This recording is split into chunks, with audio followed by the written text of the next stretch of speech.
પણ મારે અમદાવાદ શહેર સાથે મારો હંમેશા એક ઇસ્યુ રહ્યો છે. 5 દિવસ પછી એનો જવાબ આપે જ્યારે બોટ લગભગ નીકળી ગઈ હોય કિનારા. એ આગળ ઊભી હતી ને હું પાછળ ઊભો હતો, તો અમે મળ્યા જ નહીં. આ મેં પહેલું નાટક લખ્યું મારું રંગીતા.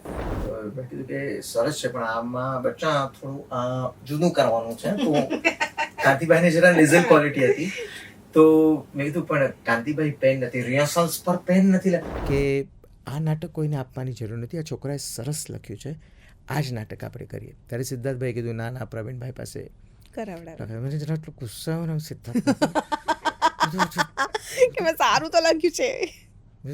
આ માણસને યાદ રાખી છે એવું ત્યારે એક સેકન્ડ માટે મને એમ થઈ ગયું હતું. એ ફિલ્મે એટલું અઢળક, એટલે બોલિવૂડમાં લગભગ દરેક પ્રોડ્યુસર અને દરેક પ્રોડક્શન હાઉસે નોંધ લીધી, કારણ કે આટલું મોટું કલેક્શન કોઈ ગુજરાતી ફિલ્મ કરે એટલે એ બધાની આંખો પણ ખૂબ પોળી થઈ. 2.5 years, right? હજી ચાલી રહી છે, હજી અમદાવાદમાં છે લગભગ 4-5 વર્ષ. We entered 6th year. Congratulations for that. અને આ ઘટના જ કંઈક અનોખી છે. હેલો, એવું કહેવામાં આવે છે કે મનુષ્ય જાત કે હ્યુમન્સ જો સર્વાઈવ કરી ગયા ને આ અર્થ ઉપર, તો એનું કારણ હતું કે એમને વાર્તાઓ કહેતા આવડ્યું, એમને સ્ટોરી ટેલિંગ કરતા આવડ્યું. જો આપણને વાર્તાઓ કહેતા કે સ્ટોરી ટેલિંગ કરતા ના આવડ્યું હોત તો કદાચ આપણે વિકસ્યા જ ના હોત. સ્ટોરી ટેલિંગ માણસની જાત સાથે જ આવ્યું છે, એના રૂપ બદલાતા રહ્યા છે, અને એનું જે રિસન્ટ રૂપ છે, હમણાંનું રૂપ છે, એ છે આપણી ફિલ્મો, સિરીઝ, નાટકો, એ બધું. અને આપણી ભાષા, આપણી ગુજરાતી ભાષામાં જેણે આ સ્ટોરી ટેલિંગનો, આ વાર્તા કહેવાનો ઝંડો ઘણા વર્ષોથી ઊંચો રાખ્યો છે, એવા એક ડિરેક્ટર, પ્રોડ્યુસર, રાઇટર અને થોડા વખત પહેલાં તો જે એક્ટિંગ પણ કરતા હતા એવા એક સરસ મજાના કલાકાર મારી સાથે આજે આ સ્ટુડિયોમાં આવ્યા છે, જલસોના મહેમાન બન્યા છે, વિપુલ મહેતા. વિપુલભાઈ, તમારું ખૂબ ખૂબ સ્વાગત કરીએ છીએ જલસો પર. Thank you so much. સૌથી પહેલાં જલસોની ટીમને ખૂબ ખૂબ ખૂબ ખૂબ વધામણા કે 7 વર્ષ તમે પૂરા કર્યા. આખા ગુજરાત તરફથી, ગુજરાતી કમ્યુનિટી તરફથી, બધા તરફથી આ સોપાન સર કરવા માટે તમને ખૂબ ખૂબ અભિનંદન. Thank you so much. અને સૌથી પહેલાં તો હાઉ આર યુ ડુઈંગ? તમે અમદાવાદમાં છો, કેવું લાગી રહ્યું છે મુંબઈ મૂકીને? Top class. મજા પડી ગઈ બકા, એવું કહી શકાય. એટલે અમદાવાદ શહેર તો ઘણું પ્રિય શહેર છે, કારણ કે જ્યારે અમે શૂટિંગ કરતા હોઈએ ત્યારે જ્યારે કોઈ પણ ગુજરાતી ફિલ્મ કે ગુજરાતી વાર્તા આપણે જ્યારે નક્કી કરતા હોઈએ છીએ તો સૌથી પહેલાં અમદાવાદ શહેર આવે છે, કારણ કે અમદાવાદ શહેર એની પોતાની એક મસ્તી છે, એની પોતાની એક હવા છે, એની પોતાની એક નજાકત છે, એનું પોતાનું એક એરોગન્સ છે. એટલે બધું જ આ સિટીમાં સમાયેલું છે. અને સૌથી વધારે મહત્ત્વનું ઓલ્ડ અમદાવાદ, જે કાળુપુર પાસે જે બધી પોળ છે, ત્યાં જે બધું આપણી હેરિટેજ સાઇટ્સ જે બધી સચવાઈ છે, અને જેની માટે ગુજરાત ગવર્મેન્ટ પણ આટલી પ્રયત્નશીલ છે, ત્યાં રહેનારા લોકો પણ એટલા પ્રયત્નશીલ છે, અને શૂટિંગ માટે એ લોકો એટલા બધા શૂટિંગ ફ્રેન્ડલી છે કહું તો, કારણ કે આટલી નાના ઘરો છે બધા પોતાના, અને એ લોકો એટલા પ્રેમથી આપે છે. એટલે મેં ઘણા એવા ઘરો પણ જોયા છે કે એ લોકો ત્યાં રહેતા હોય છે ને 2-3 દિવસ શૂટિંગ કરવા માટે આવે તો બિચારા પોતાના ફ્લેટમાં જતા રહે ને એટલે એ કરવું ખૂબ અઘરું હોય છે, કારણ કે શૂટિંગ જ્યારે તમે એક વખત ઘૂસો ત્યારે ઘણું બધું ડેમેજ થતું હોય છે. અને જો અમારી ટીમ ન કરતી હોય, પહેલાંની ટીમ કરીને ગઈ હોય છે, તો એનું જે એક હોય ને કે સાલા લાસ્ટ ટાઈમ તો આ લોકો ખરાબ કરીને ગયા, પણ એ બધું હોવા છતાં પ્રેમથી તમને દરેક વખતે લોકેશન આપે છે. અહીંયાના લાઇન પ્રોડ્યુસર, ગુજરાત ગવર્મેન્ટ સરકાર પણ એટલી જ હેલ્પફુલ છે અને ખૂબ સપોર્ટ કરે છે, તો મજા છે. પણ મારે અમદાવાદ શહેર સાથે મારો હંમેશા એક ઇસ્યુ રહ્યો છે, કોમ્યુનિકેશન. અચ્છા, એટલે એવું એટલે મારી સાથે એવું થયું છે. આઈ એમ નોટ સેઇંગ કે ઓલ અમદાવાદી, પણ તમે જ્યારે આમ કંઈ કમ્યુનિકેશન કરવા માંગતા હો તો 5 દિવસ પછી એનો જવાબ આપે જ્યારે બોટ લગભગ નીકળી ગઈ હોય કિનારા પરથી. અમે જરા બપોરે ઉનાળામાં રસ ખાઈને સૂઈ ગયા હોઈએ એટલે એવું થઈ શકે છે. પણ વિપુલભાઈ, Vipul Mehta, the director, writer, producer, ઘણી બધી કેપ તમે એક સાથે કેરી કરો છો. અમે બધા જાણીએ છીએ કે નાટકોથી તમે શરૂઆત કરીને બાલ્કનચી બારીના સમયથી યુ આર ધેર. આમ જોવા જઈએ તો નાટકો મોટાભાગે કલાકારને ઘડતા હોય છે. હવેના બધા એક્ટર્સ કદાચ એ પગથિયું ચૂકી જાય અને સીધા ફિલ્મોમાં આવે. ઘણા બધા એક્ટર્સ જોડે એવું થતું હોય છે. ડુ યુ બિલીવ કે નાટકની શરૂઆત એ સૌથી મહત્ત્વની છે? હા, મહત્ત્વની છે, કારણ કે મારા હિસાબે એવું છે કે પડદામાં તમે ભૂલ કરો તો તમને રીટેક થાય, પણ તમે જ્યારે સ્ટેજ ઉપર આવો ત્યારે તમારી પાસે રીટેકનો મોકો હોતો નથી. તમારે 1000 લોકો એકસાથે બેઠા હોય છે અને એની સામે કોન્ફિડન્સથી, તો એ ત્યાં જે તમારો અનુભવ કેળવાય અને ત્યાં જે તમારો એક કોન્ફિડન્સ વિકસિત થાય છે. સો મારા ખ્યાલથી થિયેટર જેવી કોઈ વસ્તુ નથી. એટલે તમારું ઘડામણ કરવું હોય તો. અને શું છે કે હવે એક નાટક છે, સમજો મારું એક નાટક હતું બાય મારી બાઉન્ડ્રી. હવે અમે જુદા જુદા થિયેટરમાં જ્યારે અમે પરફોર્મ કરીએ તો ભાઈદાસમાં રિસ્પોન્સ જુદો હોય, પછી ઘાટકોપર ઝવેરબીનમાં કરીએ ત્યાં રિસ્પોન્સ જુદો હોય, પાટકરમાં જુદો હોય, તેજપાલમાં જુદો હોય, અમદાવાદમાં એનાથી બમણો હોય. અમારું એક નાટક હતું અમે લઈ ગયા તમે રહી ગયા, શર્મન જોશી જેમાં રોલ કરતો હતો, અને એટલા લોકો પડી જાય એટલી હાથ સુધી હસતા હતા. અને અમે લોકો કલકત્તા શો કરવા ગયા. કલકત્તામાં પહેલા શોમાં આખા શો દરમિયાન એક લાફ્ટર નહીં, અને બધા એક્ટરને પરસેવો કે શું થઈ ગયું અચાનક. ગઈકાલે તો હજી આપણે શો કર્યો ત્યારે તો આમ બધા માર ફાડ હસતા હતા ને એક પણ નહીં. એટલે પછી બીજા શોમાં શર્મન બહાર ગયો અને એને કીધું કે આ નાટકમાં હું શર્મન જોશી આમ 4 ભૂમિકા ભજવું છું. એટલે અમે લોકો એક પૂર્વ ભૂમિકા બાંધી કે કદાચ એ લોકોને સમજાય તો, પણ બીજા શોમાં પણ કોઈ નહીં હસ્યું. તો 5 શોમાં સખત કોન્ફિડન્સ હાલી ગયો. તો વસ્તુ એ છે કે જ્યારે તમે લાઈવ ઓડિયન્સ સામે પરફોર્મ કરતા હો છો ત્યારે એઝ એન એક્ટર તમારી જવાબદારી વધી જતી હોય છે, અને તમે સમય સાથે કેળવાતા જાઓ છો કે કઈ જાતનું ઓડિયન્સ છે. કે જ્યાં ઘણી વખત એવું થાય કે બહુ સટલ લેવલનું ઓડિયન્સ હોય, ત્યાં તમારે 2 સૂર ઉપર કરીને તમારે કોમેડી લાવવી જોઈએ. હવે જેમ નહેરુમાં હોય તો બહુ જ એલિટ ક્લાસનું ઓડિયન્સ આવે તો ત્યાં તમારે સૂર એક નીચે રાખીને કરવું પડે. એટલે એ પ્રોસેનિયમની મજા જ એ છે કે ઓડિયન્સને જોઈને તમે હવા જોઈને શર્ટ બદલાય તો એ પ્રમાણે. એટલે નાટક, અને નાટકમાં સૌથી મોટી વાત હોય છે શિસ્તતા, રિહર્સલ્સ. હવે ઘણાને રિહર્સલ્સ બોલે છે, પણ રિહર્સલ્સનો ખરો અર્થ એટલો છે રીહિયર, ફરીને ફરી એને એ વસ્તુ સાંભળવી, અને દરેક વખતે તમે પહેલી વખત સાંભળી છે એવી રીતે રિએક્ટ કરવું. એ જે તમે કેળવી લો ને તો એ ખૂબ અગત્યનું થઈ જતું હોય છે એક્ટર માટે, કે તમે જ્યારે પણ કંઈક સાંભળ્યું, એ પહેલી વખત સાંભળ્યું છે એ રીતે તમારે એને સાંભળવું પડે. અને જ્યારે તમે 150-200 શો કરો ત્યારે તમને ખબર જ હોય કે આની પછી ઉર્વશી આ જ લાઈન બોલવાની છે, પણ મારે એ રીતે એક્ટ કરવાનું છે કે અચ્છા ઉર્વશી પહેલી વાર આ બોલી. સો એ રિહર્સલ્સની જે પ્રોસેસ હોય છે એ જે તમને શિસ્તતા શીખવાડે છે કે થિયેટર, ત્રીજી બેલ, તમે ત્રીજી બેલ જાય એટલે બીજી બેલમાં તમે પોતાનું એક સ્થાન લઈ લો, તમે પોતે બ્રીથ કરો, કેરેક્ટર વિશે વિચારો, તો તમને માત્ર એક્ટિંગમાં નહીં પણ તમારી જીવનમાં પણ થિયેટર ખૂબ બધું કેળવતું હોય છે, તમને તમારું ઘડતર કરતું હોય છે. અને એ રીતે હું ખૂબ, મારી પર્સનલ વાત કરું તો હું ખૂબ લકી રહ્યો, કારણ કે હું સ્કૂલમાંથી મેં બાલકનજી બારીમાં જે તે મેન્શન કર્યું એમ એક નાટક હતું, ત્યાં મનોરમાબેન દેસાઈ સરસ થિયેટર ગ્રુપ ચલાવતા હતા. હું ત્યાં જતો હતો, તો ત્યાં મેં કર્યું. અને ત્યારે જે પહેલી વખત સિલ્વર મેડલ મળ્યો, હું તો મારા બાપા સાવ અકાઉન્ટન્ટ, ફાધર એટલે નિર્લોનમાં જોબ કરે, મમ્મી હાઉસવાઈફ, 7 પેઢીમાંથી કોઈ કરતા કોઈ આમાં બિલકુલ નહીં. તો કઈ રીતે કરું, પણ મારા મમ્મી પપ્પા ખૂબ સપોર્ટિવ હતા. પછી ધીમે ધીમે 10th સુધી તો ભણવામાં પણ હોશિયાર, એ પાછું મોટો પ્રોબ્લેમ હતો. એટલે આખી ફેમિલીમાં આ તો સાલો ડોક્ટર બનશે, બીજું કોઈને તો આ તો એન્જિનિયર બનશે, એવી એક અપેક્ષા હતી. પણ એ બધાને ખબર નહોતી કે પાછળ મૂળમાં શું રંધાઈ રહ્યું છે અંદર. સો જેવું મેં SSC પાસ કરી તો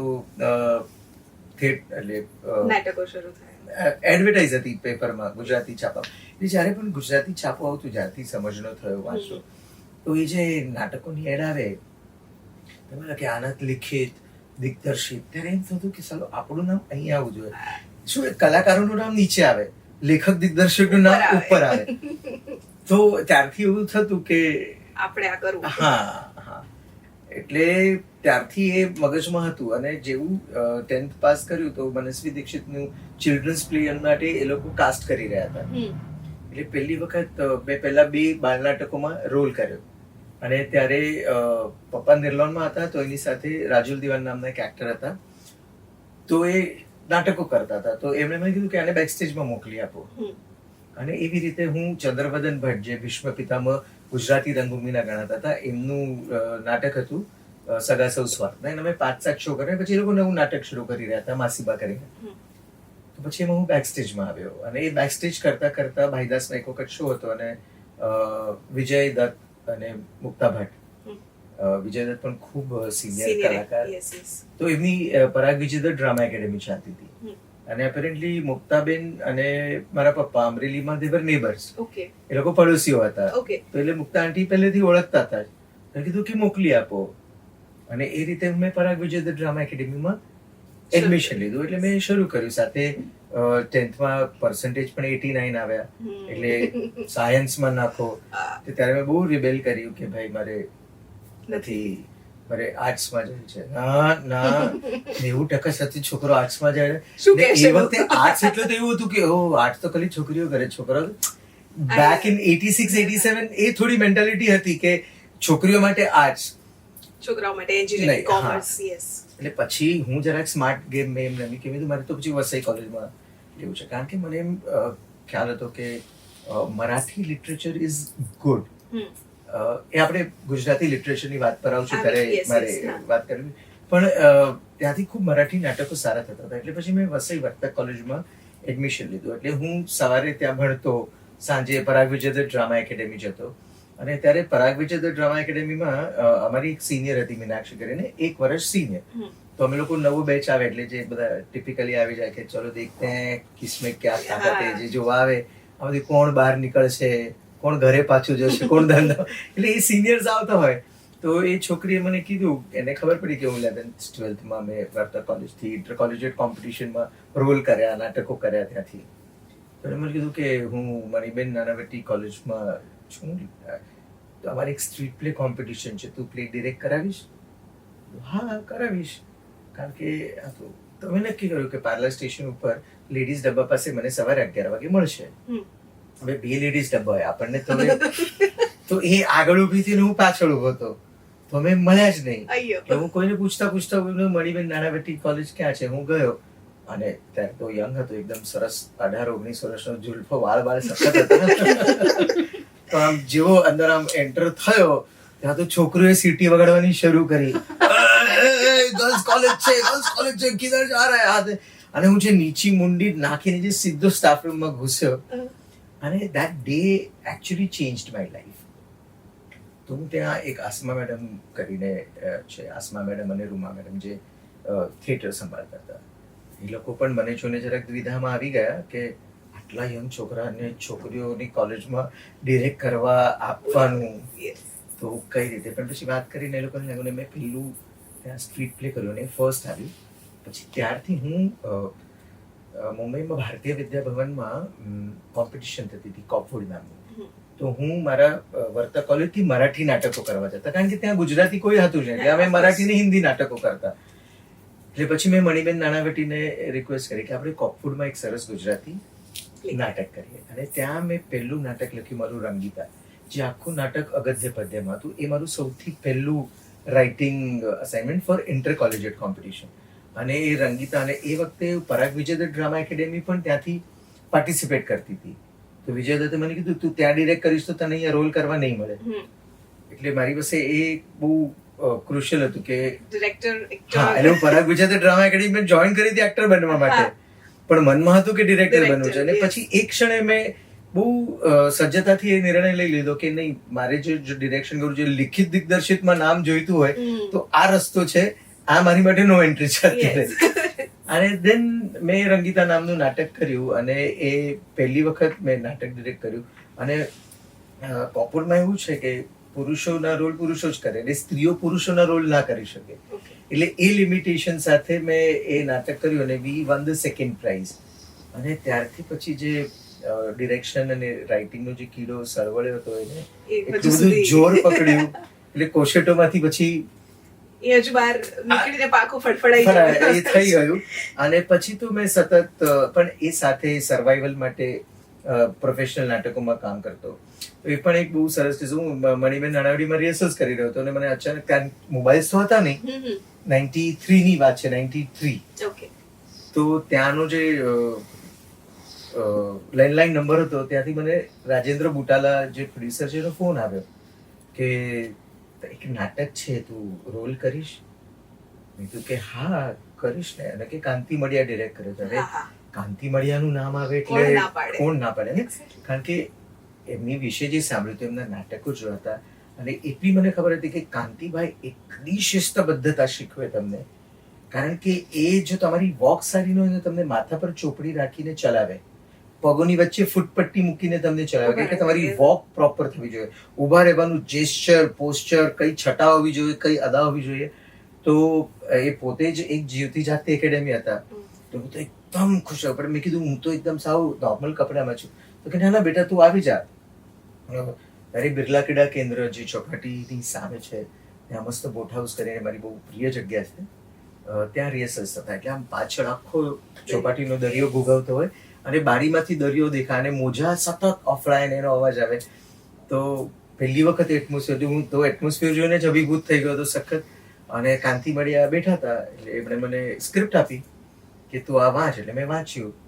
તો મેં કીધું કે સરસ છે, પણ આમાં બચ્ચા થોડું જુદું કરવાનું છે. તો કાંતિભાઈને જરા નેઝલ ક્વોલિટી હતી. તો મેં કીધું પણ કાંતિભાઈ પેન નથી, રિહર્સલ્સ પર પેન નથી. કીધું હું રિહર્સલ્સ માટે નહોતો નીકળ્યો, મને આમ ફોન આવ્યો એટલે અચાનક મેળવાયો છે. એમને આમ ઇન્ક પેન કાઢીને મને આપી, એમ લખ્યું તો એ ચાલી નહીં. મેં સ્કેચ આમ કર્યું, એ બધા જ છાટા કાંતિબાના નવા નક્કોર લિનન વ્હાઇટ શર્ટ ઉપર આમ 4 ટપકા થયા મોટા. અને એટલે કાંતિ મળ્યા અને આ એટલે મને લાગ્યું પતી ગઈ હવે કરિયર. મેં આ ઢાંકણું બંધ કર્યું, મેં આમ લખ્યું, કીધું આમ છોડીનું. મને કે હવે તારા પહેલા કવરમાંથી આ શર્ટ ધોવડાવવાના પૈસા હું લઈશ. It was very graceful for him, for Kantibhai to say that. અને પછી નાટક શરૂ થયું અને મને એનો પ્રસંગ યાદ છે, એ હું ક્યારેય નહીં ભૂલું. ત્યારે મેં પહેલું નાટક કર્યું, ત્રીજું નાટક હતું મારું, મણિબેન નાણાવટી કોલેજથી. સ્પર્શ નામનું એક નાટક હતું અને બહુ અદ્ભુત નાટક હતું. અને એની કથા વસ્તુ બહુ સારી હતી કે એક સ્ત્રી છે, એક દેવદાસીની છોકરી હોય છે અને એક માસ્તર, એટલે બહુ પીરિયડ પ્લે હતું. એક માસ્તર એને લઈ આવે છે કે તારું ડિક્શન આટલું સરસ છે, તું ગામડામાં છે, તું આટલું સરસ ગાય છે, તો તારે નાટકોમાં કામ કરવું જોઈએ. અને એ કોઈક નાટકના બહુ જૂના માસ્તર પાસે એને કામ કરવા માટે મોકલે છે. અને જે રીતે એને શીખવાડે છે તો એ સ્ત્રીથી એનો સ્પર્શ સહન નથી થતો. એટલે ઘરે આવીને કહે છે કે મારાથી નહીં થાય, કે મારાથી સ્પર્શ સહન નથી થતો. એટલે કહે છે કે સ્પર્શ જળ હોય છે, ચેતન તો મનના ભાવમાં હોય છે, સો તારામાં એ ખોટ છે. અને પછી કઈ રીતે પ્રોગ્રેસ કરે છે. અને એનો એન્ડ એ હતો કે દેન એનો પતિ હોય છે પણ એનો બીજા કોઈ સાથે અફેર થાય છે અને એને એ એલિગેશન મૂકે છે કે કેમાં, તો કે હવે સ્પર્શમાં ચેતન આવી ગયું છે ને મનના ભાવ જડ થઈ ગયા છે. તો આવી બ્યુટીફુલ જર્ની એ નાટકમાં હતી. અને એલિમિનેશન અને ફાઇનલ, તે કોપુરમાં શું હોય, ગુજરાતી, હિન્દી, મરાઠી, ઇંગ્લિશ ને ઉર્દુ 5 લેંગ્વેજમાં પ્લે થાય. એ 5માંથી જે ફર્સ્ટ આવે એની વચ્ચે ઇન્ટર લેંગ્વેજ થાય અને એ મુનશી શિલ્ડ થાય. તો ગુજરાતીમાં મારું પહેલું પ્લે આવી ગયું હતું ને એના જ બીજા દિવસે સન્ડે હોય મુનશી શિલ્ડ, અને મંડે થી અમારું 2.5 અક્ષર પ્રેમના જે કાંતિભાઈ નાટક ડિરેક્ટ કર્યું હતું, જેમાં હું રોલ કરતો, જેમાં એ પહેલા છાટણા, તો એના ગ્રાન્ડ રિહર્સલ્સ ચાલે. એટલે હું દિવસે ગ્રાન્ડ રિહર્સલ્સ કરાવવા જાઉં, સાંજે મારા રિહર્સલ્સ પર જાઉં, અને સન્ડે ગ્રાન્ડ રિહર્સલ્સ. અને મુનશીમાં મારું નાટક પહેલું, અને ફર્સ્ટ ટાઈમ નાટક પહેલું આવ્યું હતું ને તો રિહર્સલ્સ ચાલતા હતા. તો મેં કાંતિભાઈને કીધું કે મારું ત્યાં પરફોર્મન્સ છે, હું નહીં જાઉં તો બધી છોકરીઓ હલી જશે.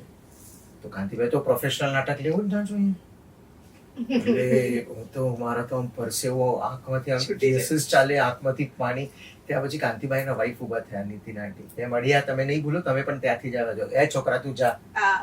એટલે આ નીતિન આંટીએ સવારે નીચે ઉતરો, નીતિન આંટીના ગાલ પર પપ્પી કરીને છે, તેજપાલથી જે ભાગ્યો છું ભવન્સ તરફ, એકી શ્વાસે 3 મિનિટમાં, લગભગ 7 મિનિટનું ડિસ્ટન્સ 3 મિનિટમાં હું પતાવીને ત્યાં ગયો, શો પતાવ્યો.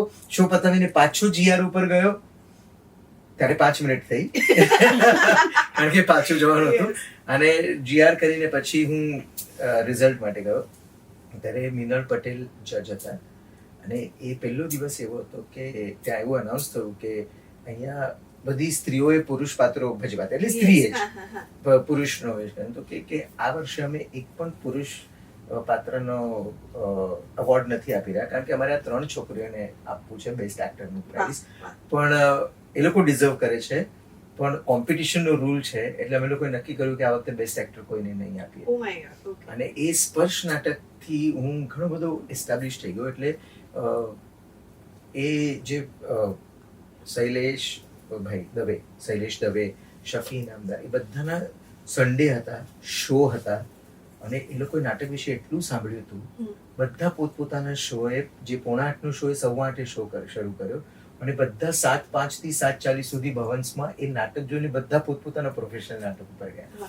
એટલે ત્યારે લોકોને જાણ થઈ કે છે આ કોઈ છોકરો જ છે, કંઈક સરસ કર્યું છે, કંઈક કરી શકશે એવું બધાને લાગ્યું. એટલે ત્યારે લોકોનો, અને મને યાદ છે કે એ પછી એક વખત શફીભાઈ મને એક રેસ્ટોરન્ટમાં અમે બેઠા હતા ત્યારે મને કહે તારા वो नाटक तेरा था, हाँ वो जो शाल वाला तेरा सीन था ना वो इतना अच्छा था ना कि मैं अपने प्ले में चुरा लूंगा, भले डायरेक्शन तेरा पर चुराऊंगा. मैं बोला हाँ हाँ शफी भाई. तो इस स्पर्श नाटक મને ખૂબ કોન્ફિડન્સ તો આપ્યો જ. એટલે લોકોને જાણ થઈ કે આ વિપુલ મહેતા નામનો એક છોકરો છે જેને આટલું સરસ નાટક લખ્યું, સરસ ડિરેક્ટ કર્યું. અને ત્યારે તો એજ પણ મારી બહુ નાની હતી. I was just 21 years old.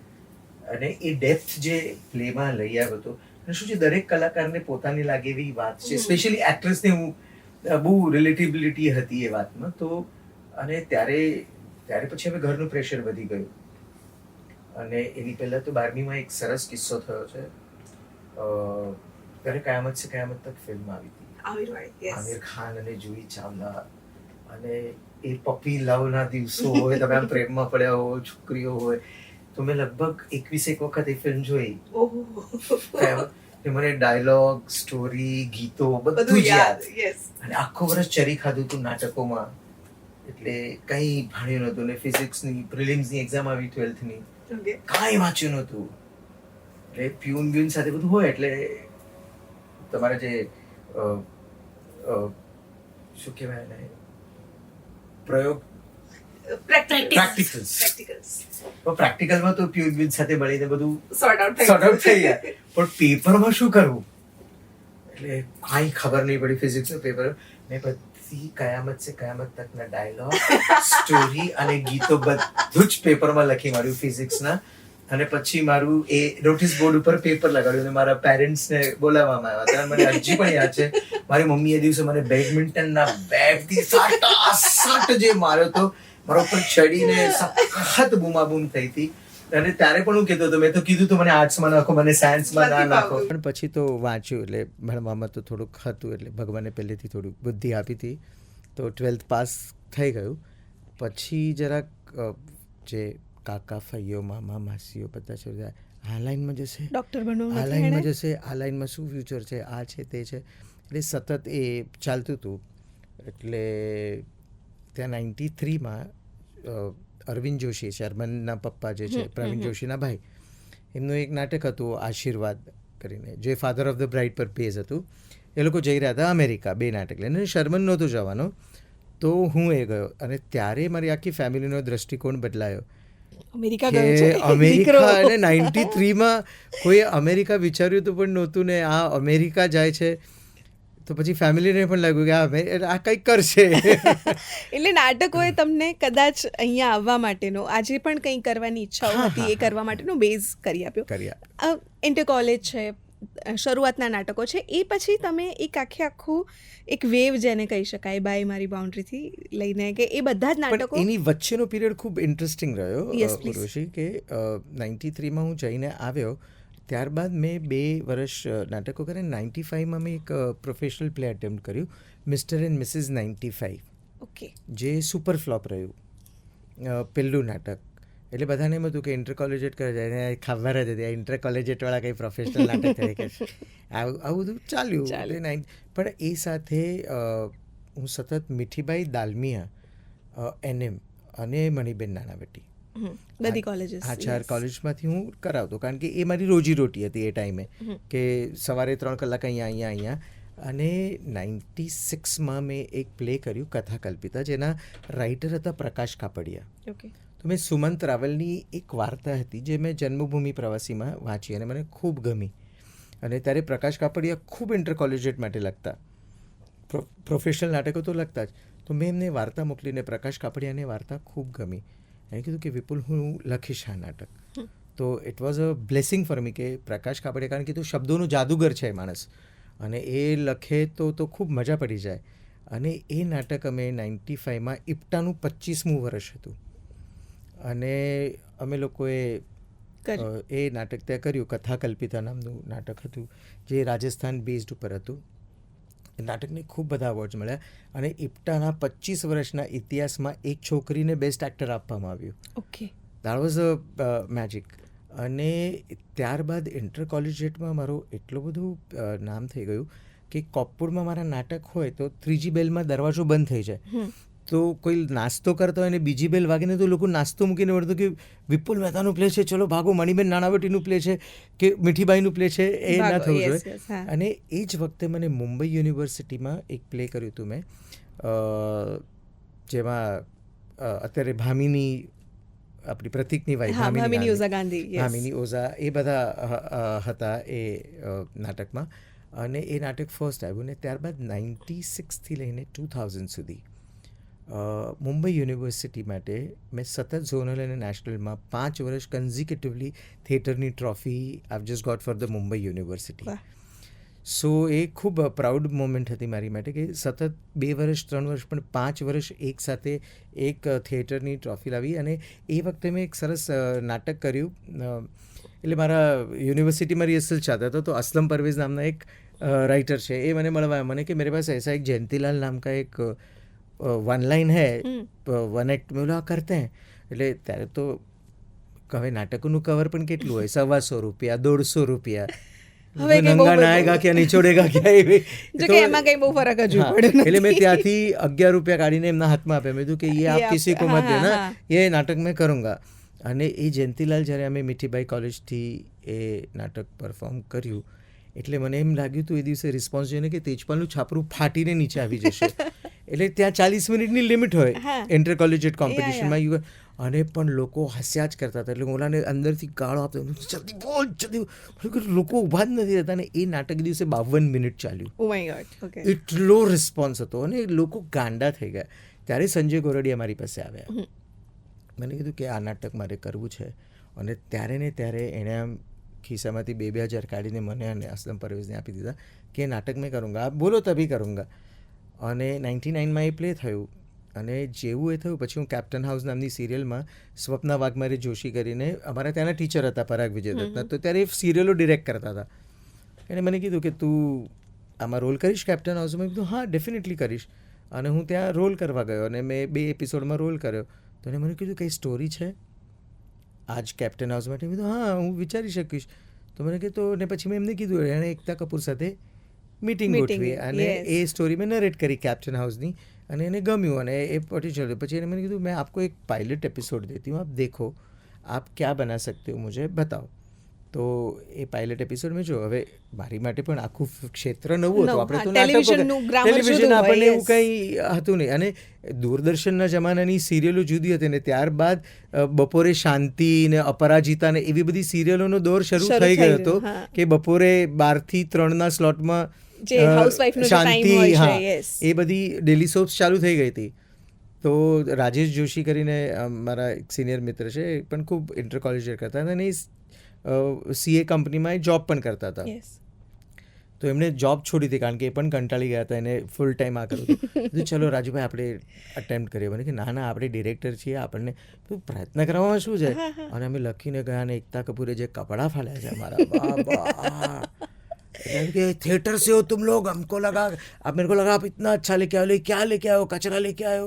એટલે બહાર આવીને મને રાજુભાઈ કે મેં તને કીધું તો આપણે ડિરેક્ટર છીએ, આપણે નાટકોવાળા છે, આપણે એક હજી ટ્રાય મારી. અને પછી એ ટ્રાય સક્સેસફુલ થઈ અને અમે પહેલી સિરિયલ કરી કોશિશ એક આશા, જે ZEE5 પર આવી હતી. પણ એ કોશિશ એક આશાનું અમે લોકોએ પહેલાં 70 એપિસોડ કુલવેલકો અને પવિત્ર બંધમ નામની સાઉથ ઇન્ડિયામાં બાલાજીનો બેઝ હતો, તો એ ત્યાંથી શરૂ થઈ, પછી એ બની.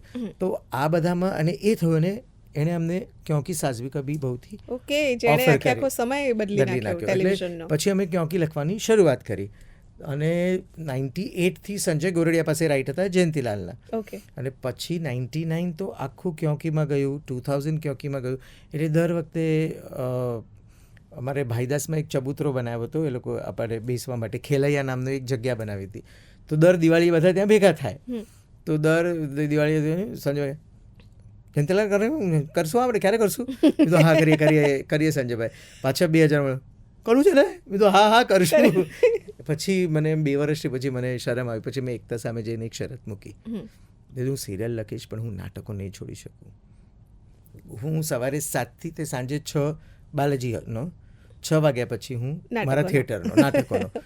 તો એણે કીધું કે હા ચલો વિપુલભાઈ વાંધો નહીં. કારણ કે એ વખતે ક્યોંકી એક પીક પર પહોંચી ચૂક્યું હતું, બાલાજીનું નામ થઈ ગયું હતું, અને આપણું ગુજરાતી ફેમિલી હતું અને આખી ગુજરાતીની વાર્તા હતી.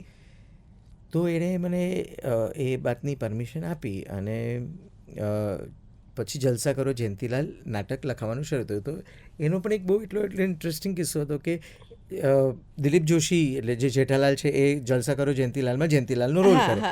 તો એમાં પહેલાં ડબલ રોલ હતો કે પહેલાં એ જયંતિલાલનો બાપ બને છે અને પછી જયંતિલાલ બને છે. તો એ 3 સીન લખી જેના ઉપર દિલીપ જોશી કન્વિન્સ થયો. અને પછી જ્યારે નાટક ઓપન થવાનું હતું એના એક વીક પહેલાં એ બાપવાળો રોલ અમે કાપી નાખ્યો. પછી જયંતિલાલથી જ શરૂ કર્યું આખું નાટક.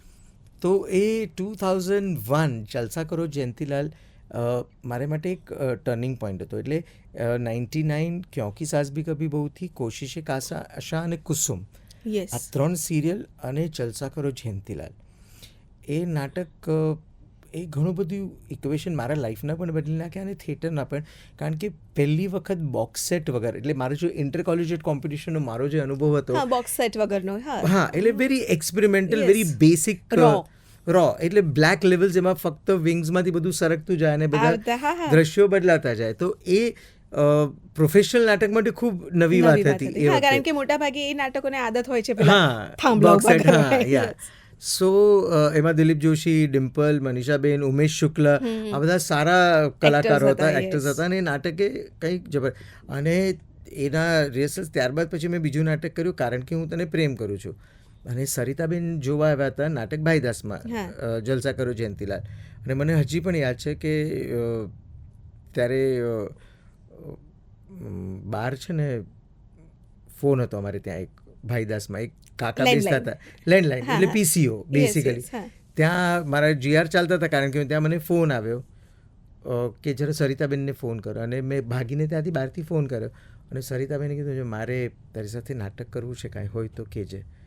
અને that was the happiest moment of my life. કારણ કે 93માં જ્યારે મંત્રમુગ્ધ નામનું એક પ્લે હતું જેમાં સરિતા જોશી અને સિદ્ધાર્થ આનંદિયા રોલ કરે. It was a adaptation of a Marathi play, જ્ઞાનીમની. તો એ વખતે મને મરાઠી મારું ખૂબ ફ્લુઅન્ટ, કારણ કે હું વર્તા કોલેજમાં હતો, મરાઠી ઘણું વાંચતો. તો એ લોકો મને કીધું પહેલાં તું એડેપ્ટ કર. તો મેં એક બેસિક લખીને આપ્યું અને રસિક, કેતકી, સરિતાબેન, સિદ્ધાર્થભાઈ બધા અમે બેઠા. ને ત્યારે નેપેન્સી રોડમાં સરિતાબેનનું ઘર હતું. અને ત્યારે મેં વાંચ્યું તો સરિતાબેન પહેલાં હતા કે આ નાટક કોઈને આપવાની જરૂર નથી, આ છોકરાએ સરસ લખ્યું છે, આ જ નાટક આપણે કરીએ. ત્યારે સિદ્ધાર્થભાઈ કીધું ના ના પ્રવીણભાઈ પાસે કરાવડાવે. મને જરા એટલું ગુસ્સો આવ્યો ને સિદ્ધાર્થ કે મેં સારું તો લખ્યું છે, બધું આ માણસ તો યાદ રાખી છે એવું. ત્યારે એક સેકન્ડ માટે મને એમ થઈ ગયું હતું કે જ્યારે Sarita Joshi was a goddess for us. એટલે એનો ઓરા, એનું પોતાની જે પ્રતિભા છે, બધું આ બાઈ કે છે તો આ માણસ કોણ છે? સિદ્ધાર્થને કહેવા માંડ્યો કે આ આવું નથી. પણ ત્યાર સુધી મેં સિદ્ધાર્થભાઈના પણ નાટકો જોયા હતા. પછી મેં શાંતિથી વિચાર કર્યો કે નહીં, એમને પણ કંઈ કીધું હશે તો એમાં કંઈ તથ્ય હશે. પણ એ મારી માટે થોડું ડિસઅપોઇન્ટમેન્ટ સાબિત થયું, કારણ કે પછી જે લેખકે લખ્યું એમાં માત્ર એણે 4 જોક એડ કર્યા અને બધા જ વાક્યો એના હતા. પણ એ મારી માટે બહુ સરસ હતું, કારણ કે સિદ્ધાર્થ રાંદેરિયા, ચંદ્રકાંત કુલકર્ણી, સરિતા જોશી, રસિક દવે, આ બધાના મનમાં એક વિશ્વાસ પ્રસ્થાપિત થઈ ગયો હતો ત્યારે કે યુ કેન રાઇટ, કે આઈ કેન રાઇટ. એટલે એ લોકોના ધ્યાનમાં હતું. અને પછી સરિતાબેને મને ફોન કર્યો અને પછી મેં સરિતાબેન સાથે પહેલું પ્લે કર્યું, તું છે લાજવાબ. અને એ લાજવાબ સરિતા સાથે જે લાજવાબ અનુભવ રહ્યો છે એ શબ્દોમાં વર્ણવી શકાય એમ જ નથી. હાઉ શી, એટલે સરિતાબેન અમે બધા એમને સ્ટેજ પર જ જોયા છે, તમે એમની સાથે કામ કર્યું છે. ઓ સરિતાબેન સચ અ ડાર્લિંગ, એટલે એટલા મસ્ત છે, એટલે એનર્જીનો સ્ત્રોત છે એ આખી એટલે તમે જે વિચાર કરો એઝ અ ડિરેક્ટર, એને એ કોઈક જુદી જ લેવલ ઉપર લઈને મૂકી દેશે આખી વસ્તુને.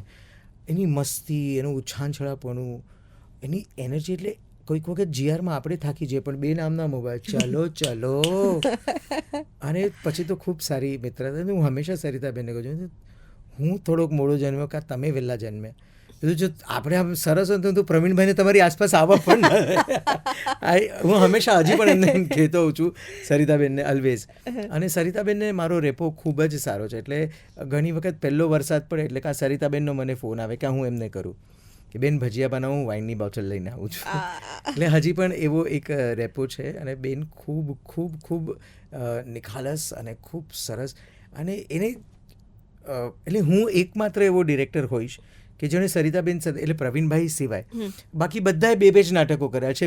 હું એક જ એવો ડિરેક્ટર છું જેણે સરિતાબેન સાથે 3 નાટકો કર્યા છે. ઓકે, યંગર જનરેશનમાં બેસિકલી. એટલે આતિશની સાથે 2 થયા, એ સુરેશ રાજડા સાથે 2 થયા પણ. અને આઈ એમ ધી ઓનલી ડિરેક્ટર જેણે સરિતાબેન, કેતકી અને રિદ્ધિ આ 3 જનરેશન સાથે મેં કામ કર્યું છે.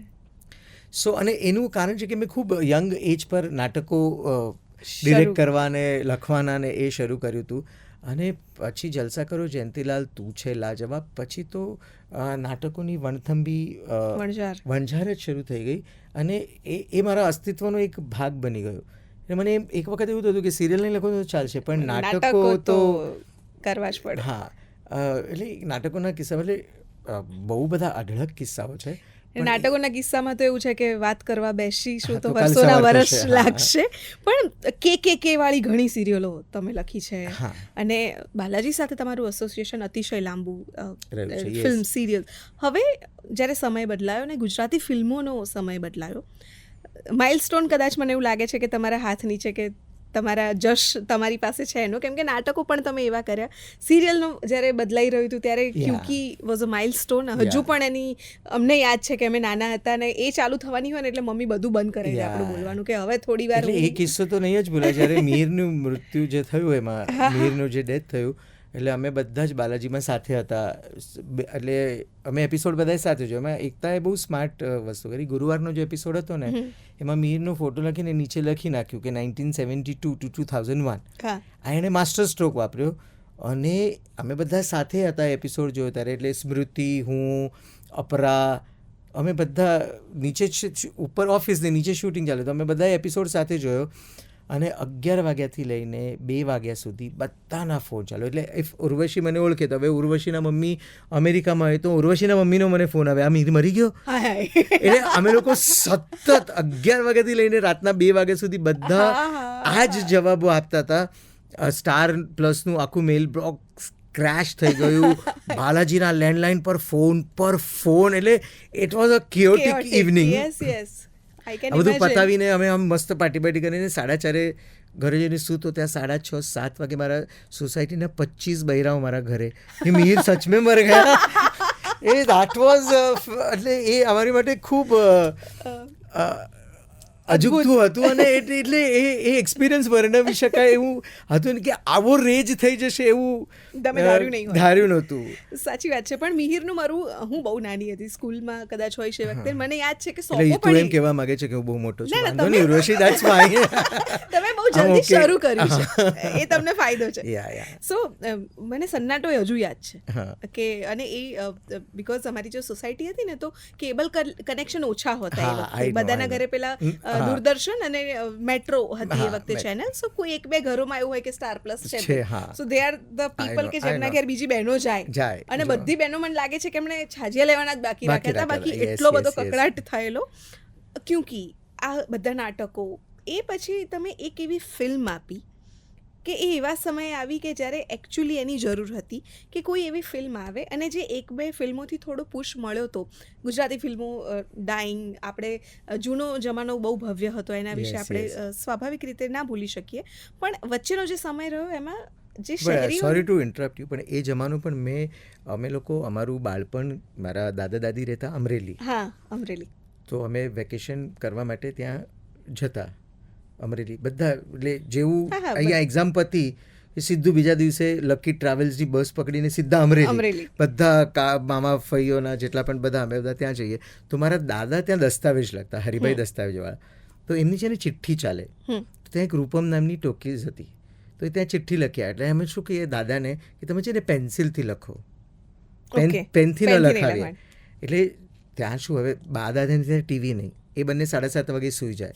હવે આપણે મુંબઈના, એટલે આપણે તો 7:30 શું કરીએ, એટલે કંટાળો. તો પછી એમની પાસે હવે ચિઠ્ઠી લખાવીને તો છે ને પેન્સિલમાં લખાય, શું તારીખ બદલેલી ઉપર, અને એકનું એક પિક્ચર અમે 4-5 વખત જોઈ કાઢીએ એ ચિઠ્ઠી લે. એટલે અમને બરાબર ખબર હોય કે બપોરથી સાંજ સુધી આ મેનેજર હોય, સાંજ પછી મેનેજર બદલાશે, એટલે દાદાની ચિઠ્ઠી લઈને જવાનું. તો એ વખતે બધા તમેરે ચંપોને અમે કેળ, મૈયરની ચૂંદડી, એટલે એ છે એ પણ એક રેજ હતો, એ પોતાનો પણ એક એરા હતો. ઓફકોર્સ નરેશ કનોડિયા, સ્નેહલતા, અને ફોર દેટ મેટર દમયંતી બરડા અને પ્રફુલ્લ દવે, એમના ગીતોને કારણે લોકો ફિલ્મો જોવા જતા.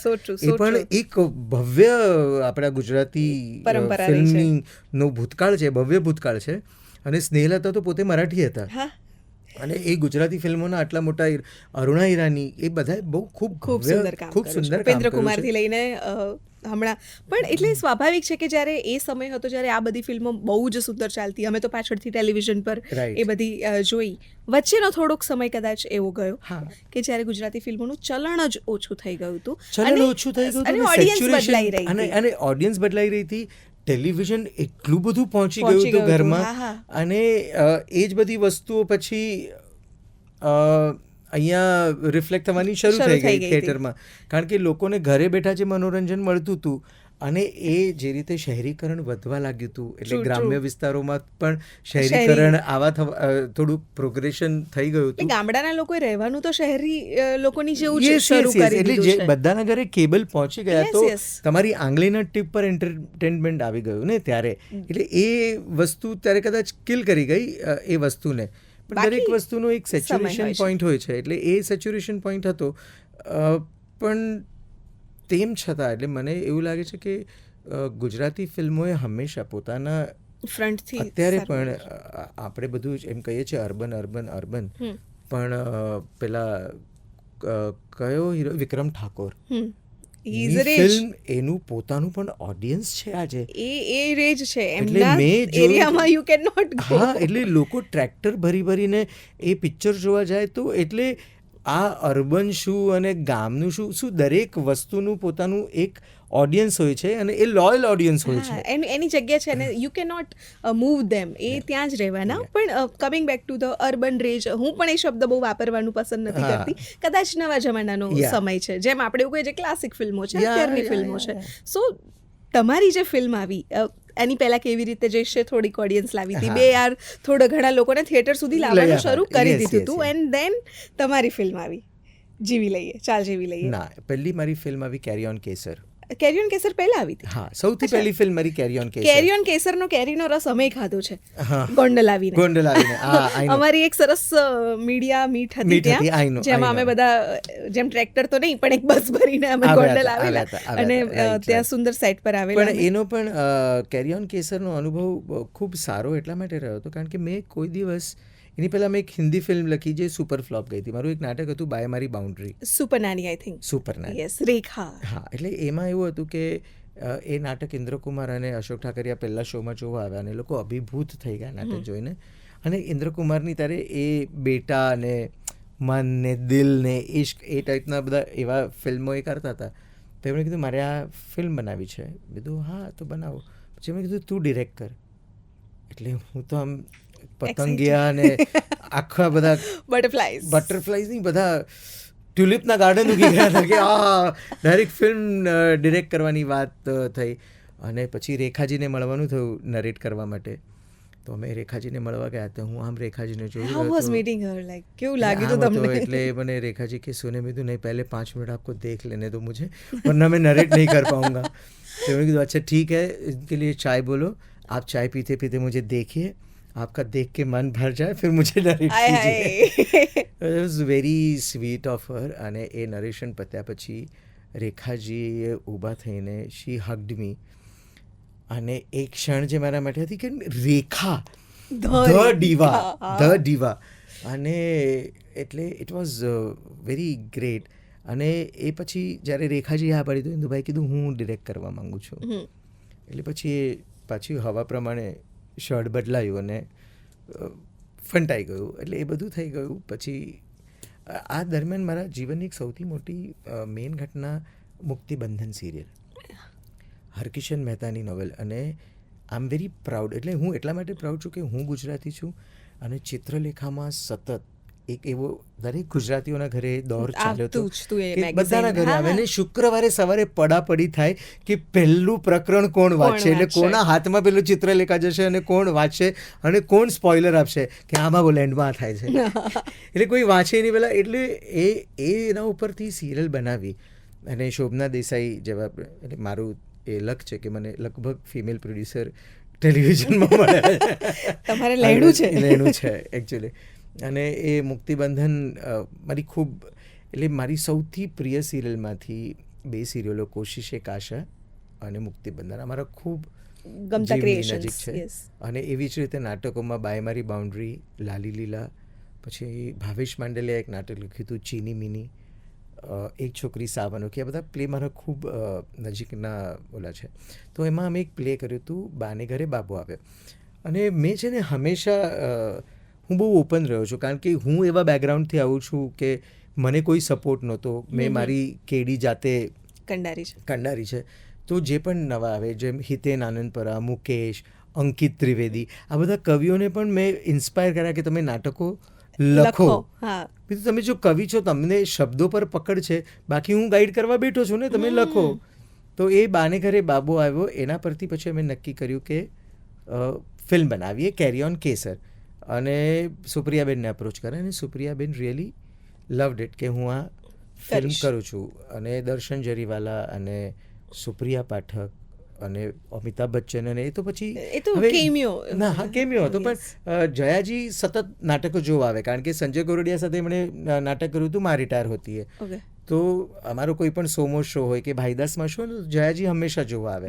એટલે જયાજી મને તો 2001થી ઓળખે કે વિપુલ નાટકો કરે, એમની પાર્ટીઝમાં બોલાવે કે એ બધું થાય. તો એ વખતે મેં જયાજીને કીધું મેં ચાહતા હું આપ और अमित जी एक चेमियो करें. कि विपुल आप मुझे बोलो, आप जहाँ बोलोगे मैं आके खड़ी हो जाऊंगी, उनका आप जानो. तो मरी ગયા મોતિયા, ઉનકા આપ જાનો. એટલે હવે મારે જોઈતું હતું કપલ જ. પછી એમણે મને કીધું કે એ રોઝી કા નંબર હે, રોઝી સે બાત કર લેના. અને પછી અમિતજીને બધું મોકલ્યું. એમણે પ્રિન્સિપલે કીધું કે અગ્રીડ કે આટલું ઓલ્ડ કપલ આર્ટિફિશિયલ ઇન્સેમિનેશનથી બાળક કરી રહ્યા, તો એ બહુ થોટથી પ્રોવોક. એમણે હા પાડી. પણ ત્યારે એમનું પિંકનું રિલીઝ ડેટ જ ન આપે કે હા અભી ઇસકે પ્રમોશન મેં તો કરવું છું. અને 18મી નવેમ્બરે ફિલ્મ રિલીઝ થવાની હતી અને 28મીએ પિંક રિલીઝ થઈ. અને પછી 3 દિવસ પછી દિવાળી હતી. હવે એમને ત્યાં દિવાળીની ભવ્ય પાર્ટી થાય. એટલે કેવું કરે પછી ના છૂટકે જયાજીને ફોન કરવો પડ્યો. તું જયાજી અબ 18 को रिलीज़ है तो मुझे करना पड़ेगा, 8 तारीख को तो मेरे को સેન્સર સર્ટિફિકેટ લેના પડેગા ને. પછી એને ઇન્ટરવ્યૂ થાય ને અમે લોકોએ શૂટિંગ કર્યું, એડિટ થઈ ગયું. અને એટલી પિક્ચર ગરમ હતી, એટલા બધા મેસેજ લોકો ખૂબ જોવા માંગવાના હતા.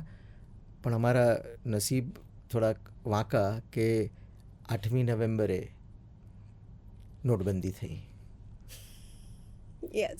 એટલે કેરી ઓન કેસર, કેરીનો બધો જ રસ ઘોળ્યા વગર નીકળી ગયો હતો. નોટબંધી એ તો પણ ખરી. હા, એટલે એ પછી એ ફિલ્મ પછી જાન્યુઆરી ને પછી ફેબ્રુઆરી ને એમ પાછળ થેલાતી પછી એ ઠેબે જ ચડી ગઈ. એટલે પણ ખૂબ સુંદર ફિલ્મ હતી એ. અને મારા ખ્યાલથી એ સમય કરતાં એ ખૂબ હેડ હતી એ વખતે. ત્યારબાદ બેસ્ટ ઓફ લક લાલુ કરી, એ તો સુંદર ફિલ્મ છે. પણ ત્યારબાદ ચાલ જીવી લઈએ. અને ચાલ જીવી લઈએ લખતી જ વખતે, એટલે આ બહુ ગજબની વાત છે. ચાલ જીવી લઈએ માત્ર 7 દિવસમાં લખાયેલી ફિલ્મ છે. Oh my God. ઓકે. માત્ર 7 દિવસ. એટલે મારા મગજમાં થોટ આવ્યો. હા, ઓકે. કે આ છે. તો મેં પ્રોડ્યુસરને કીધું, એટલે રશ્મિને કીધું સરસ, મેં હું 7 દિવસમાં લખ્યું. અને પહેલાં અમે અમદાવાદનો પોર્શન નહીં, ત્યાંનો પોર્શન લખ્યો, મનાલી ચાપ, હા, ઉત્તરાખંડનો. ઉત્તરાખંડ. એટલે અમારા અશીમ બાગચી જે એક્ઝિક્યુટિવ પ્રોડ્યુસર છે, એ અમે લોકો ત્યાં ગયા, ત્યાં બધું રેકી કરીને આવીને 7 દિવસમાં મેં સ્ક્રિપ્ટ લખી નાખી. પછી અમે સિદ્ધાર્થભાઈ પાસે ગયા અને સિદ્ધાર્થભાઈ મને કીધું કે આ અંત છે ને બહુ પ્રેડિક્ટેબલ છે, લોકોને ખબર પડી જશે. બીજું જો સિદ્ધાર્થભાઈ આ ખબર પડી જશે ને આજ પછી હું ફિલ્મો નહીં બનાવું, અમારી છેલ્લી ફિલ્મ હશે.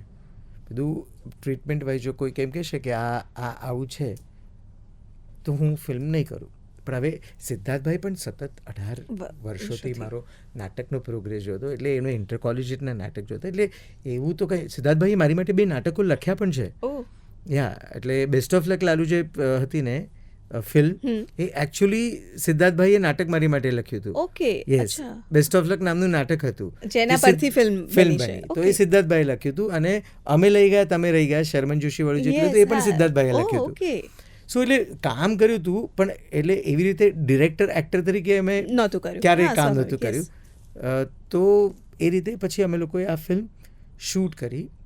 અને એ જ્યારે એડિટ થતી હતી ત્યારે એવું લાગતું હતું કે એ આવું થશે એવું ખ્યાલ નહોતું, પણ એટલું મને ખાતરી હતી કે આ રિલેટેબલ બહુ છે. કારણ કે બાપ દીકરાનું હંમેશા એ રિલેશન ઓલવેઝ એવું રહ્યું જ છે, એ સ્ટ્રેનિયસ રહ્યું જ છે. કારણ કે તમારું અપબ્રિંગિંગ જે હોય, તમે જે રીતે મોટા થયા હો અને તમે તમારા દીકરાને બેસ્ટ આપવા માંગતા હો, પણ એ બેસ્ટ એને એમ થાય કે યાર પપ્પા હવે જૂનવાણી છે, એ ઓલવેઝ હંમેશા એ કોન્ફ્લિક્ટ રહ્યો છે. અને એ સંબંધ જેવો છે, કદાચ સંબંધ જેવો છે ને એટલું બધું રિલેટેબલ છે. એટલે માત્ર પુરુષો માટે નહીં, સ્ત્રીઓ માટે વધારે રિલેટેબલ છે. કારણ કે દરેક મમ્મી, દરેક બેન એ રિલેશનશિપને જોતી જ હોય છે કે અમારા ઘરમાં યાર મારા પપ્પા પણ આવા છે, મારા દીકરો ને પપ્પા વર વચ્ચે આવું છે. તો એ મને રિલેટિબિલિટીની ખૂબ ખાતરી હતી કે આ રિલેટિબિલિટી બહુ જ છે. અને એનો થોટ પણ મને ખૂબ એ રીતે આવ્યો. કારણ કે મેં મારા દીકરાને હોસ્ટેલમાં મૂક્યો હતો 8th, 9th અને 10thમાં એ ભણતો હતો. ત્યારે હું મારા નાટકની સિરિયલની વ્યસ્તતાને કારણે ત્યાં નહોતો જઈ શકતો સમય જ. હા, તો હંમેશા મને કીધું તમે બહુ બિઝી છો પપ્પા, તમે આવતા નથી. અને કટ્ટુ જ્યારે એ ભણવા લાગ્યો તો હું એને કહેતું હતું કે તારી પાસે સમય જ નથી. હવે તું તારી પાસે નથી ને, મારી પાસે નહોતો, હું તો બધું, તું તો કામ પણ નથી કરતો. અરે પણ આઈ હેવ માય ફ્રેન્ડ્સ ને, I have my ambition, I have my career. So that inspired me to write this story. કે એ હંમેશા એ રહ્યું છે કે એક જનરેશન જ્યારે થોડુંક ફ્રી થાય પોતાના પરિસરમાંથી, પોતાની જવાબદારીમાંથી, ત્યારે બીજું એ જવાબદારી લેવા માટે તૈયાર હોય છે અને એની પોતાની રીતે. એટલે આ બહુ દરેક ઘરની વાત છે અને એ રિલેટેબલ હતી. પણ એ આટલું મોટું રેજ થશે એ અમને આઈડિયા ખરેખર નહોતો. અને એ ફિલ્મે એટલું અઢળક, એટલે બોલિવૂડમાં લગભગ દરેક પ્રોડ્યુસર અને દરેક પ્રોડક્શન હાઉસે નોંધ લીધી. કારણ કે આટલું મોટું કલેક્શન કોઈ ગુજરાતી ફિલ્મ કરે એટલે એ બધાની આંખો પણ ખૂબ પહોળી થઈ ગઈ. 2.5 years, right? હજી ચાલી રહી છે, હજી અમદાવાદમાં છે. લગભગ 4-5 વર્ષ. We entered 6th year. Congratulations for that. અને આ ઘટના જ કંઈક અનોખી છે. હા, આપણે વિચારે DDL જે સુધી પહોંચવું છે અને લઈને આ ગુજરાતી DDL છે. પણ એણે ઘણો પ્રેમ દર્શકોએ આપ્યો છે. અને દર્શકોએ અને ઇન્ડસ્ટ્રીમાં પણ ખૂબ પ્રેમ. એટલે ત્યારબાદ દરેક પ્રોડક્શન હાઉસથી એવું લાગ્યું કે આ છોકરામાં કેપેસિટી છે. એટલે હિન્દીવાળા પણ મને અપ્રોચ કરવા લાગ્યા. અને કદાચ એના પછી હિન્દી ફિલ્મોનો ડોર ખુલી ગયો હોય અને પછી લોકોને વધારે વિશ્વાસ પણ આવે કે આટલી સુંદર ફિલ્મ બનાવી છે. એબ્સોલ્યુટલી. એટલે મને ખ્યાલ છે કે માધુરીએ ફિલ્મ જોઈ અને ફિલ્મ માધુરી દીક્ષિત જોવા આવી હતી. કારણ કે અમે એક પ્રોજેક્ટ સાથે કરવાના હતા. તો એણે એમ કીધું કે શું કર્યું છે આ ડિરેક્ટરે, હા મુજે દિખાવ. બટ ઓબ્વિયસ છે. અને ફિલ્મ પત્યા પછી માધુરી દીક્ષિત 10 મિનિટ સુધી ટીશ્યુ હાથમાં લઈને રડી જ રહી હતી. શી વોઝ સો ચોક્ડ, એ બોલી જ નહોતી શકતી. અને સેમ પછી તબ્બુએ પણ એ ફિલ્મ જોઈ. અને ત્યારે હું મરાઠી ઓલે આલે એનું શૂટિંગ કરી રહ્યો હતો અને એણે અહીંયા મુંબઈમાં ફિલ્મ જોઈ. અને એણે મને તબ્બુએ ફોન કરીને મારી સાથે લગભગ 10-15 મિનિટ વાત કરી કે આટલી સરસ ફિલ્મ છે. અને દેન આઈ મેટ કંગના. તો હું કંગનાને કંઈક સંભળાવવા ગયેલો, તો આમ જ વાત કરી હતી. તો ચાલ જીવી લે એની વાત નીકળી. પછી મેં જે પણ સ્ક્રિપ્ટ નરેટ કરી તો મને કે આપ એક્ટિંગ ક્यों नहीं करते, आप इतना अच्छा नरेट करते हो, आपको तो एक्टिंग करनी चाहिए, आप क्यों डायरेक्ट करते हो? કીધું બેન મારી જે દુકાન ચાલે છે ચાલવા દે, મારે કોઈ બીજું નવું શટર નથી ખોલવું આપણે. પણ હવે તમે હિન્દી ફિલ્મો પણ ઘણી કરી રહ્યા છો અને હવે કદાચ તમારી પાસે એ ચાન્સ છે ને, યુ રીડ અ લોટ, તો લિટરેચરમાંથી પણ જો કદાચ હવે તમે કોઈ ફિલ્મ બનાવવાનું ધારો તો કઈ નવલકથાઓ છે કે જે તમને એવું લાગે છે કે મારે આના પર ફિલ્મ બનાવી છે? ખૂબ બધું છે મારા મગજમાં, પણ મને એક જ વાતનું દુઃખ અને અફસોસ છે કે આપણી ગુજરાતીઓ આપણી આવનારી પેઢીને સજ્જ નથી કરી રહ્યા. આજે જો મારા દીકરાને ખબર છે ઝવેરચંદ મેઘાણી કોણ છે, પણ હું બહાર જઈને કોઈને કહું કે મારે ઝવેરચંદ મેઘાણીની વાર્તા પરથી આ કરવું છે, તો આજે એક 15 વર્ષનો યંગસ્ટરને ખબર નથી કોણ ઝવેરચંદ મેઘાણી, કોણ કમા મુનશી, કશું જ ખબર નથી. તો એ બહુ દુઃખજનક વાત છે. અને એ ઓન ધ કોન્ટ્રરી મેં જે જોયું છે બંગાળી કે મરાઠી લિટરેચરમાં દરેક બચ્ચાને ખબર છે ટાગોર કોણ છે, ટાગોરની કૃતિઓ શું છે, મરાઠીમાં પુલા દેશપાંડે કોણ છે, વસંત કાનેટકર કોણ છે, અને એ લોકો હજી સુધી એ જૂના નાટકોને ફરીથી રિવાઇવ કરીને મોટા મોટા એક્ટરો આજની જનરેશનને પણ બતાવે છે અને એ કનેક્ટ કરાવે છે. જ્યારે એક બહુ જ દુઃખદ વાત છે, એટલે આપણી ગુજરાતી ભાષા માત્ર નાટકોમાં અને ફિલ્મોમાં રહી ગઈ છે, પુસ્તકો લુપ્ત થઈ ગયા. એટલે મારી તો એ અપીલ છે જે પણ આ પોડકાસ્ટ જોઈ રહ્યા છે કે જોશે એ લોકોને, કે ભલે તમે તમારું જો બાળક ગુજરાતી ન વાંચતો એનો તમને ગર્વ હોય કે ઓ એ તો ગુજરાતી નથી વાંચતો, ફક્ત ઇંગ્લિશ વાંચે છે, તો એ ખૂબ ગર્વની વાત છે. પણ એનું ઇંગ્લિશ ટ્રાન્સલેશન પણ મળે છે આપણા સાહિત્યનું, એ લો, એ વાંચો. આપણા બચ્ચાઓને ખબર પડવી જોઈએ કે ઝવેરચંદ મેઘાણી શું હતા, કેમ એને રાષ્ટ્રીય શાયર કહેવામાં આવ્યા હતા, અને શું કૃતિઓ રચી છે, શું ગીતો લખ્યા છે, અને શું વસ્તુ કરી છે. For that matter Harkishan Mehta છે કે ધ્રુવ ભટ્ટ છે, અશ્વિની, એટલે આપણે ત્યાં સાહિત્ય અદ્ભુત છે. ને આ જે બધા બણગા ફૂગે છે એ લવ સ્ટોરી, અરે કાક મંજરી વાંચો, એના જેવી કોઈ લવ સ્ટોરી શું છે તમને ખબર પડે કે શું લવ સ્ટોરી છે, પણ કોને ખબર છે કોણ કાક અને મંજરી? એટલે મારે અહીંયા એક મુમેન્ટ ચોરી લેવી છે તમારી પાસેથી કે ચલો વાંચવાનો જ કંટાળો આવે છે, ટ્રાન્સલેશન પણ નહીં, વાંચવાનો જ કંટાળો આવતો હોય તો અમારી એપ્લિકેશન ડાઉનલોડ કરી લો, જલસો મ્યુઝિક એપ્લિકેશન. બહુ નાનકડી ક્યુટ એવી અમારી એપ છે. એના પર ઝવેરચંદ મેઘાણીથી લઈને અત્યારના રિસન્ટ સાહિત્યકારો સુધી બધાની વાર્તાઓને અમે ઓડિયો ડ્રામેટાઇઝ કરીને મૂકી છે. સુપર. સો જો તમે વાંચી જ નથી શકતા, તમારે વાંચવું નથી, તો તમારા સરસ મજાના ઇયર પ્લગ્સ કે હેડફોન ભરાવો, સ્પીકરમાં કનેક્ટ કરો તમારો ફોન, અને આ બધી વાર્તાઓ મેઘાણીની લગભગ મોટાભાગની વાર્તાઓ, અમે એમની નવલકથા પણ લઈને આવવાના છીએ ટૂંક સમયમાં.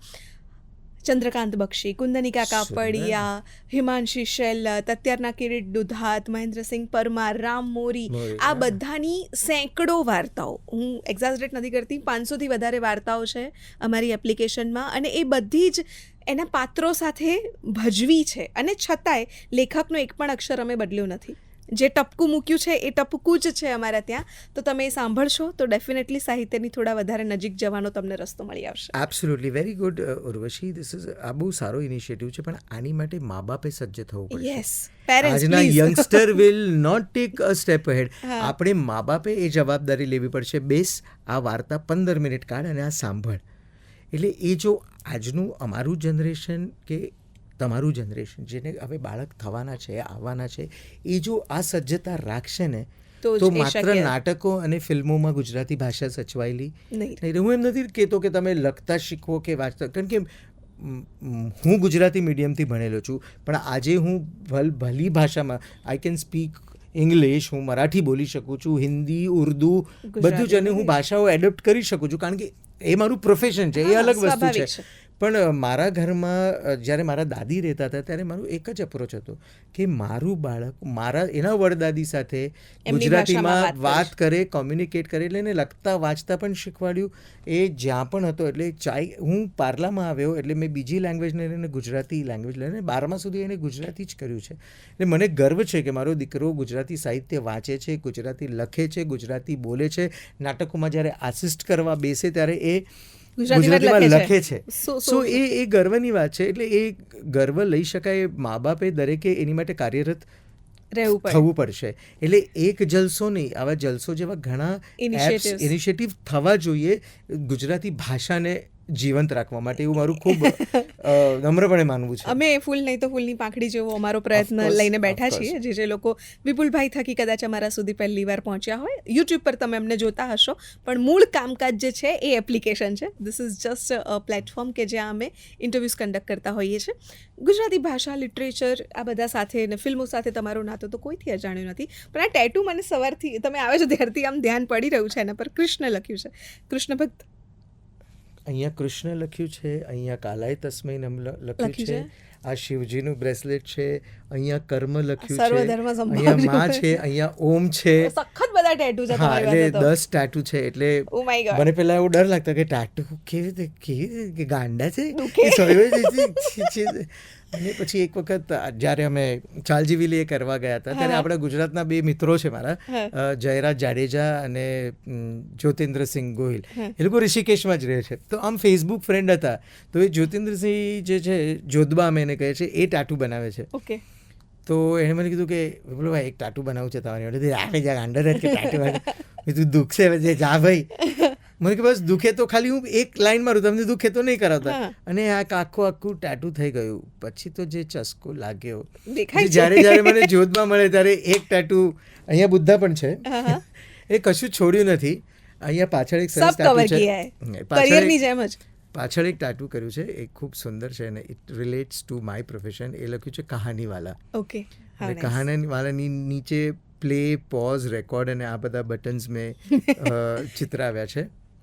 કારણ કે જ્યારે એક્ઝિટ થશે ત્યારે લોકોને યાદ હોય ये कहानीवाला था यार, इसे बहुत कहानियां कह के गया है. That's the ઇન્સ્પાયરિંગ છે idea. Yes. બહુ જ મજા પડી તમારી સાથે વાતો કરીને. મને એવું લાગે છે કે જો હું નહીં અટકું તો આપણે તો બેસી રહીશું અને આ ટેકનિકલ ટીમને તમારી જોડે જાય છે આપણને તાક્યા જ કરશે કે હવે આ લોકો અટકે તો સારું. પણ વિપુલભાઈની ઘણી બધી ફિલ્મો ગુજરાતીમાં પણ આવશે, હિન્દીમાં પણ આવશે. મહત્વની વાત એ છે કે આપણે વાર્તા કહેવાની છે અને એ આપણી ભાષામાં કહેવાની છે.